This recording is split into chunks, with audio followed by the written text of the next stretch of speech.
This is 7 News, the voice of regional WA. Tonight, locked in, the Fitzroy Crossing Bridge set to reopen.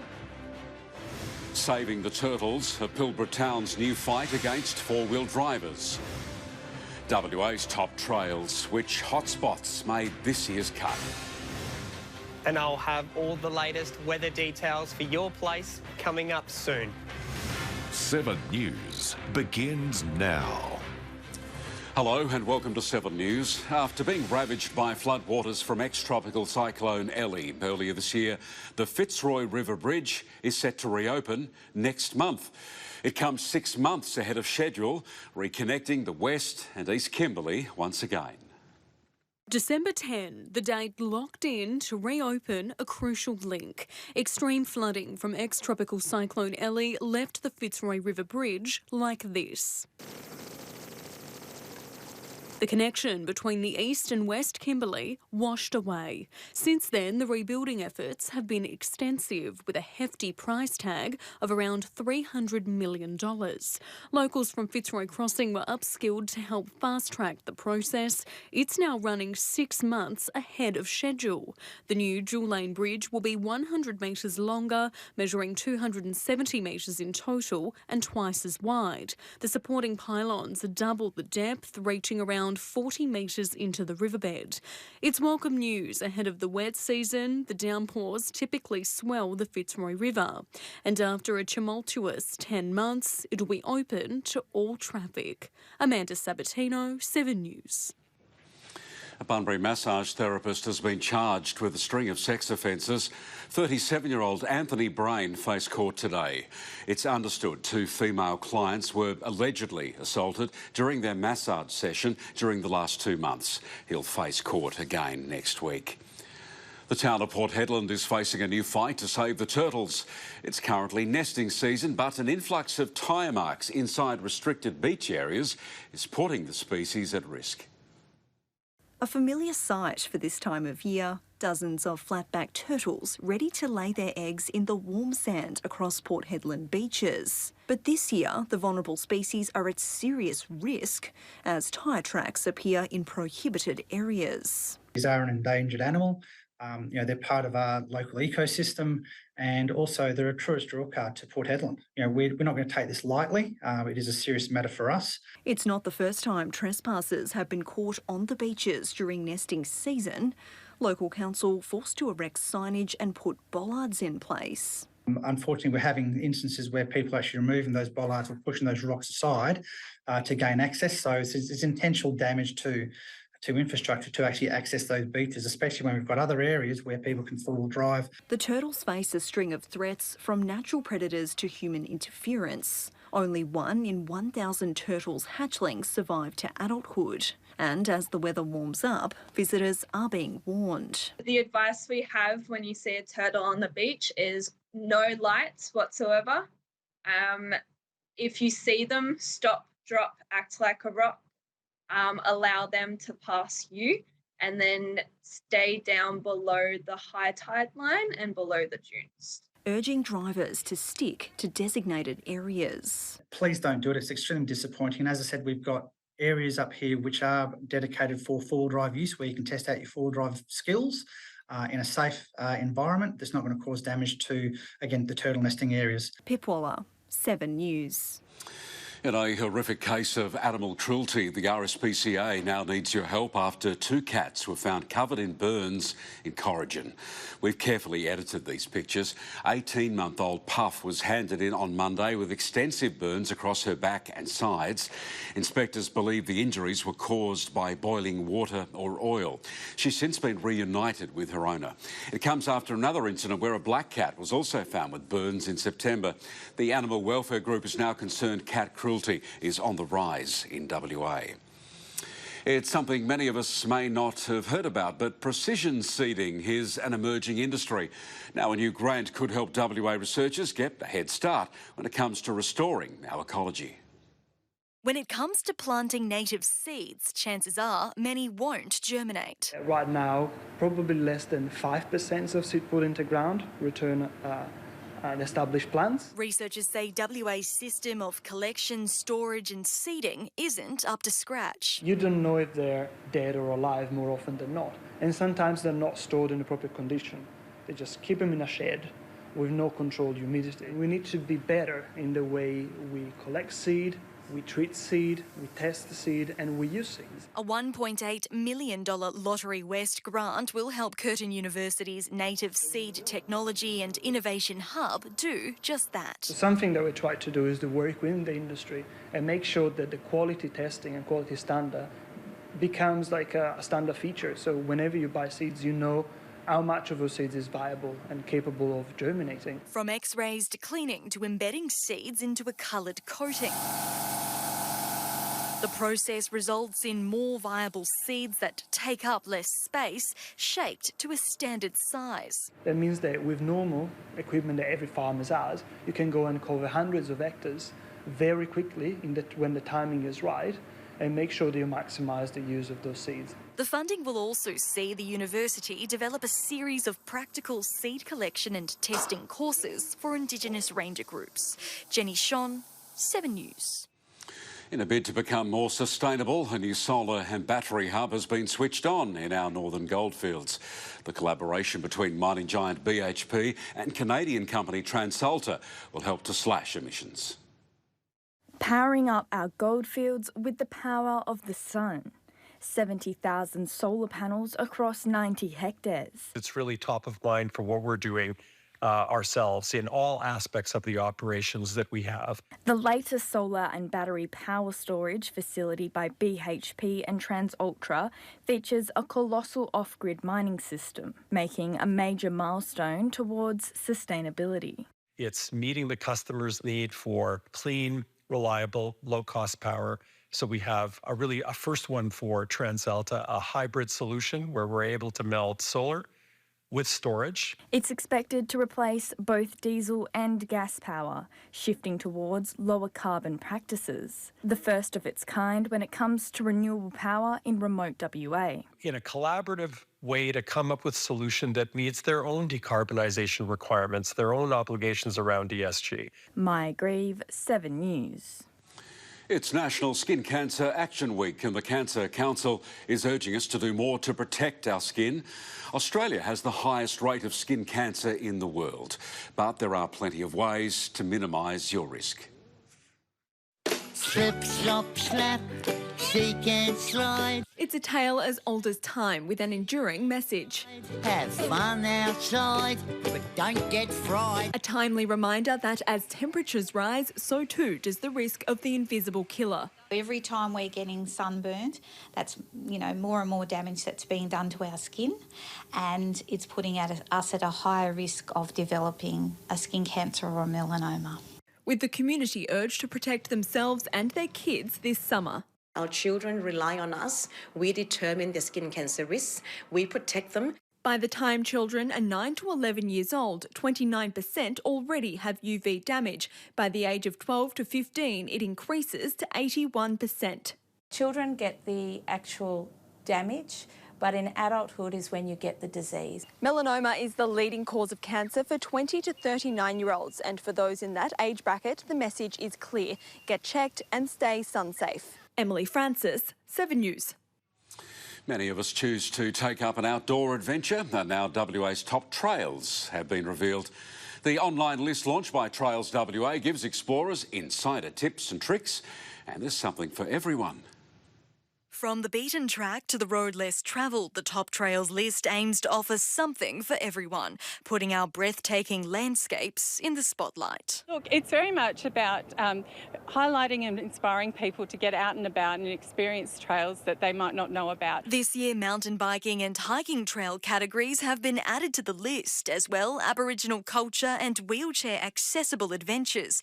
The online list by Trails WA provides insider details about each location. It doesn't take a lot for us to be able to, here in WA, get somewhere right out of civilization, to just let go of all the chaos and all the stuff that we go through every day in life and just really reconnect with nature. With a spike in new trails being forged since the pandemic, the list will now be updated every year. Mountain biking in Collie, Dwellingup, Nannup, they've made the list for the first time since our relaunch of the top trails list. While 150 trails have made the cut, more than 1,000 will be listed online, from snorkelling to horseback riding, even food and wine. Jenny Shon, 7 News. Heatwave conditions again today across parts of our state. With the details, here's Julian Vicentini. Thanks, Noel. Yes, those conditions affected parts of WA again today, persisting in the central, lower and southwest, and central parts of the state felt some very strong winds this morning. Tonight, more thunderstorms in the Kimberley and North Interior, particularly north of Warburton. And stormy conditions hit the Kimberley again this afternoon. It got to 38 degrees in Derby. It was hot further down the state, 42 degrees in Fitzroy Crossing, 43 in Marble Bar, and a mostly clear 39 degrees in Exmouth. 30 was the top in Shark Bay. Morawa reached its maximum of 41 degrees just after 2:30 this afternoon. And slightly cooler in the Goldfields, 29 in Kalgoorlie, and 31 degrees in Laverton. A very hot afternoon in the southwest. Bunbury reached 38 degrees just after 3 o'clock, 36 in Narrogin, and a low of 10 before a top of 28 in Ravensthorpe and Esperance. Taking a look at the gauge, the Kimberley copped all the rain again in the 24 hours until 9 a.m. 29 mils fell in Siddons Creek, 24 at the Margaret River airstrip, and there was a sprinkle at the Derby airport. To the weather wall, hello to Krisha and Joshua from Warrakurna Campus Land School, and a big hello to these students from Panawanika Primary School. Great job, everyone. I'll have a look at your Friday forecast right after sport. OK, thanks, Julian. You're watching 7 News live across regional WA. Just ahead, the cooking classes helping connect students to country. And meet the great Southern artists teaming up with one of the world's biggest bands.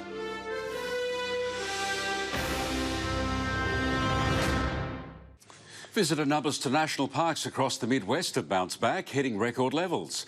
Kalbarri National Park has experienced its highest visitation on record. It closed in 2021 due to Cyclone Saroja, the severe damage impacting visitor numbers. In the past financial year, the Department of Biodiversity, Conservation and Attractions recorded just over 530,000 visits. That figure up 20% from last year. Return of confidence of travellers in the region after the recovery plans were put in place, accommodation and infrastructure improvements have been made, and the visitors are coming back. Nambung National Park, home to the Pinnacles, also saw its largest visitation on record thanks to international travellers. A Noongar artist from the Great Southern has teamed up with one of the world's biggest bands. After Coldplay's Perth concert, his designs have now become a limited edition.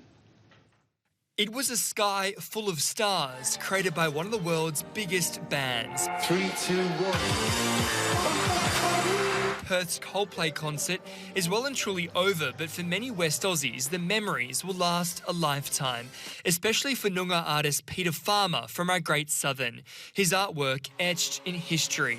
As an artist, I feel proud because, I had the chance to work with a big band, especially in my country, on Wajak country, so, that's pretty big for me. Featuring on the back of limited edition T-shirts, which sold out. It took 6 months for the idea to be born. I was sitting on the couch with my young son, Peter Farmer, Jr., and he said, Dad, wouldn't it be great to have a design on Coldplay's T-shirts because they're coming to town? And I said, Peter, it'll never happen. But it did. His design featured 3 spheres symbolising past, present and the spirit. The sound and lighting, that's all connected through the design as well. Peter was born in Naranggarup and grew up on Marybank Mission, just outside of Kittanning. He's been working with art for almost 30 years. His business, Indigenisation, provides education and sells artwork online. Working with Aboriginal artists right across the board. Proceeds from the Coldplay shirts will go to Coolgardie's Christian Aboriginal Parent-Directed School. Josh Van Staden, 7 News. An Albany cooking program is helping connect young Indigenous students to country. Jindar Nardak helps develop culinary skills with a strong focus on traditional culture. Connecting to culture through cooking. Jindanardak is an annual program. Since 2017, it's helped over 100 Indigenous youths. Over the course of a week, students are mentored to combine modern cooking with native ingredients. Back in 2021, my first ever camp, I really discovered lots about bush foods, and instead of just learning about it in a theory sense, we were going out into the ocean and looking at these bush foods, especially in Albany area. Working with elders and the state's top chefs, the students forage and cook. The week even includes traditional art, music and storytelling. I'm going to be doing a bit of dig playing today, and I'm hopefully going to teach some of the people in our the program how to play, so it'd be good. It was on show at this year's World Indigenous Tourism Summit. Students helped develop the menu and prepare dishes for the event held at Crown Perth. Different courses were designed by the students with the helps of the chefs, and they represented different regions such as the Northern Territory, Kimberley, so they each had their own dishes, and the students were the one that were really telling their stories through the food. Elders say food is the perfect way to bring First Nations people together. We've seen over the years very, very successful young people come out with, a new knowledge and a new pathway in life. This weekend, a long table lunch will be on offer to celebrate the program. The 4-course feast will be prepared by the Jindanardak team. Grace Armstrong, 7 News. Sport is up next. Ahead, hockey finals fever hits the Thundersticks and the Perth Scorchers take a tumble, outclassed on their home deck.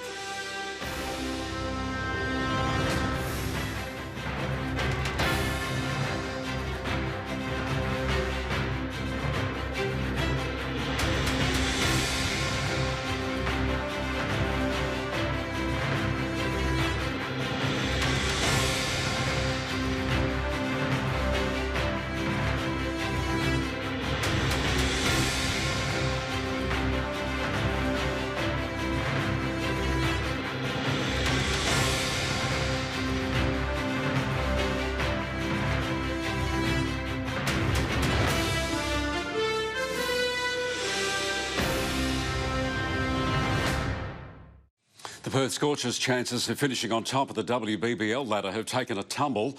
The Stars' opening total of 157 was too much to handle for Perth Star batters at the Wacker last night.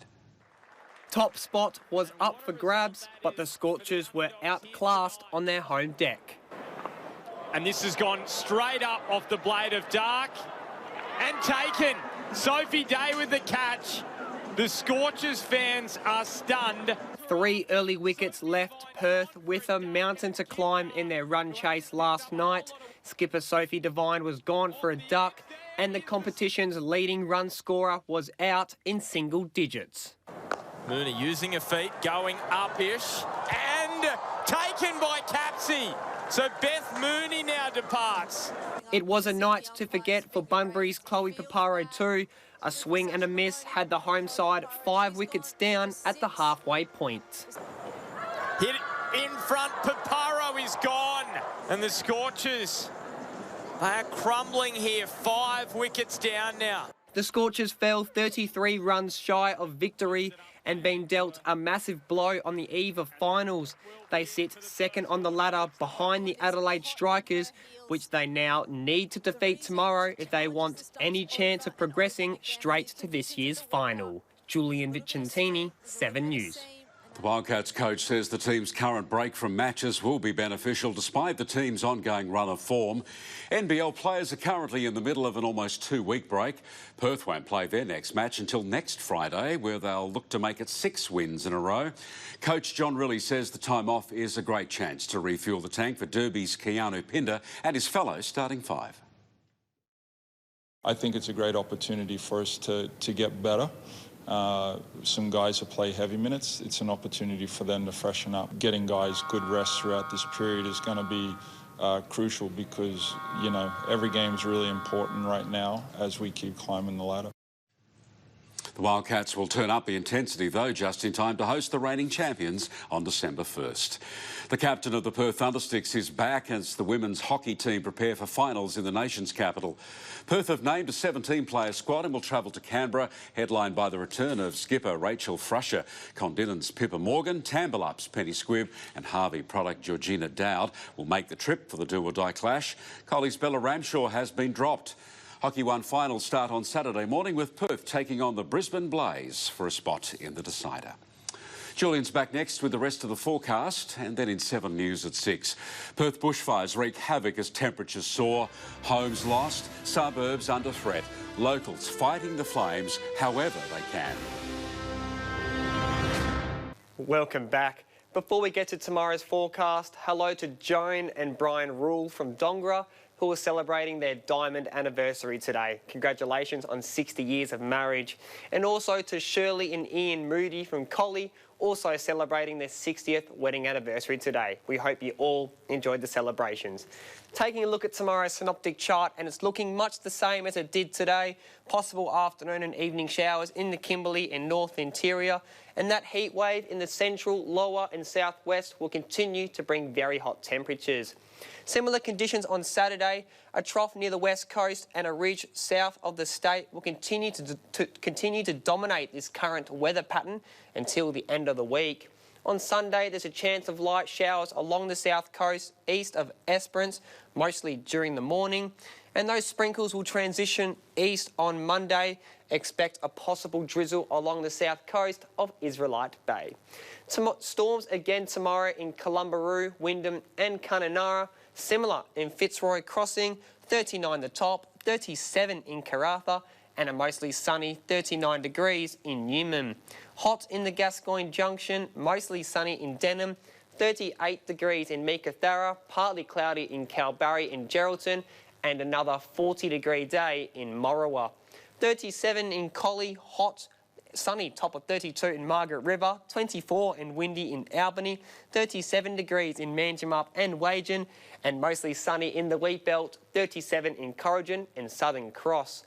Clear skies in Lake Grace, 25 the top and gusty in Esperance, sunny degrees in Norseman, and expect sunshine in the Goldfields, 33 degrees the top in Kalgoorlie, 34 in Laverton. To local waters, swells and sea heights will reach up to 1.5 metres on the Ningaloo and Gascoyne coast tomorrow. There's another strong wind warning for the Lewin coast, winds tending east to southeasterly up to 30 knots in the middle of the day. Strong winds also for the Albany coast. Easterly winds will reach up to 30 knots early in the morning and return again at night. And on the Esperance coast, winds set to reach up to 30 knots east of Hopeton during the afternoon and the evening. Possible storms again in Adelaide and Darwin tomorrow, and back closer to home in Perth, a mostly sunny 37 degrees. Good night. OK, thank you, Julian. That's 7 local news for this Thursday. Rick and Sue are next from Perth from us. Good night, Western Australia.